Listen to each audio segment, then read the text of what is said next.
Hello! Kumusta po kayo? Si Vivian po ito. My name is Vivian. Dati taga-Pilipinas po ako. Andito na ako sa Canada. I've been here for 10 years already. Bakit ako nag-start ng YouTube channel ko? So, ang naka-inspire sa akin, yung isang friend ko from home, naggagawa siya ng TikTok niya. Dadabing siya ng mga songs. Natutuwa lang ako sa kanya. And then suddenly, nung pandemic, bigla siyang namatay dahil sa COVID. Kaya, I was happy for her kasi nakapag-iwan siya ng mga videos kung saan pwedeng balikan ng mga anak niya, panoorin, kung namimiss nila siya. So, napakaganda. Kaya naisip ko, sabi ko, why not? I-record ko yung mga pagluluto ko. Nothing grand naman na mga pagluluto. Mga simple lang. Kung ano yung mga inuulam namin, yun lang yung gusto kong iluto. Kasi yung mga anak ko na mga younger ones, hindi sila marunong magluto. So I wanted them to experience yung mga lutong bahay. Just in case mawala man ako, they can look back at meron silang babalikan. That's why I started my channel. I started my channel sa YouTube. Pero, nung magsa-sign up na ako, I realized na meron pala akong YouTube way back then pala. And I forgot about it. So, I have 2 channels. Yung isa, it's all about my cooking and talking. Lola V's Cooks and Talks. At yung isa naman, I read books for kids. Kasi yung isang apo ko, mahilig sa libro. I work with kids. Meron akong day home. Hindi kami makapunta sa library, humiram ng books. Meron akong books na pwedeng ipanood sa kanila. Kahit saan ka, if you want to read books, you can go to my channel, Lola V's Library. So, nice ko lang i-share sa inyo yung unang book na binasa ko, and that was way back when. Ito ang babasahin natin. Kayumangging oso, kayumangging oso, anong nakita mo? Sinulat ni Bill Martin Jr. Illustrated naman ni Eric Carle. Umpisan na natin.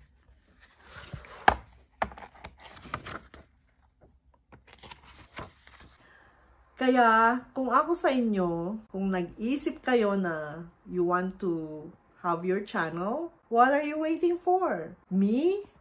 Grandma? 57 years old? And still, I started my channel. If I can do it, you can do it too. Ano yung mga problems along the way na na-meet ko in doing these channels? So, una, very limited yung friends and family. Hindi yun sapat para sa sa channel natin. Kaya, when I was watching videos, meron mga tutorials, meron akong na-come across na pwede ka pala bumili ng mga followers. Kasi kailangan mo ng 1,000 followers and 4,000k views para ma-monetize. So, yun yung ginawa ko. I bought my followers. Pero alam nyo, hindi lang dun sa followers yung kailangan ninyong pagbutihin. Although you have your followers, you have to make a quality video. So, paano mo yun gagawin? Ako, I don't know anything about editing. Zero. As in zero talaga. And sa mga content ko, I do everything. From script writing, director, actor, dubber, lahat.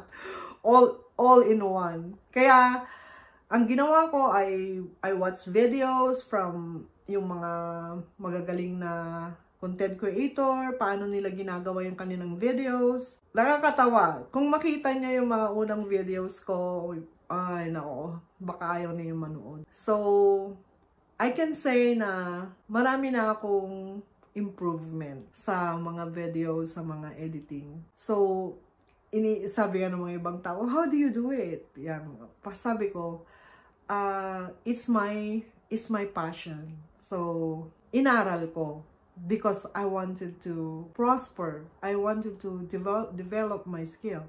I wanted to learn more. That's why, ganun ang ginawa ko. Isa pa, yung content mo. Niche. Ang tawag nila doon, sabi nila niche. Ako wala akong niche. I just share everything. When I travel, I share it. Pag may nakita akong nakakatawa, I share it. Kung meron akong na-remember na joke ng nanay ko, I share it. Kaya yun yung pagluluto ko. So that's what I'm sharing. Pero I just hope na you just give a try to watch my movie, my videos. Who knows, you might like it. Isa pa, problem din yung time. Because, of course, we have full-time jobs. Meron tayong mga ibang pinagkakaabalahan. So, it's really hard. It's hard to find time to do the videos. Pero pakatulad sa akin nga, sabi ko sa'yo, when I'm in vacation, I take videos. Marami akong stock videos sa CapCut app ko. So, I can just edit it whenever I have time. And then, I have something to share. So, I just wanna share na I already got my first payment sa YouTube. Diyan, kung meron kang channel, you connect with other people that knows their craft. Alam nila kung anong ginagawa nila. So, dun sa meron kong sinalihang group, to sila. Kaya kung ganon, tuturuan ka rin nila na, oh yeah, you need to gawin ito, yun, magkaroon ng ads. Yung identity ko, i-check nila yung address mo, tapos yung bank account, and then bibigyan ka nila ng PIN ni Google. And then, pagka nagkaroon ka na ng PIN, then you'll have to complete your income threshold, which is, my income threshold was 100 Canadian dollars. And I am happy to share to you na i-share ko yung first pay ko with the kid. People who are closest to my heart. The kid. Yung mga kids kasi, you learn a lot from them. I talked to one of my teacher ng kids ko dati. And then sabi ko, I wanted to donate some money. Dahil nagsweldo na ako sa YouTube channel ko. Sabi niya, ate, why don't you have finance the feeding project para feeding program nila? So, that's it. Anong sasabihin kay Lola V?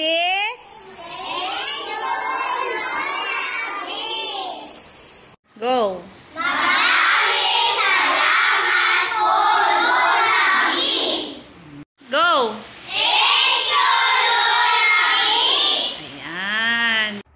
Thank you for hanging out with me. If you like this video, you can hit that subscribe button. It will help me a lot.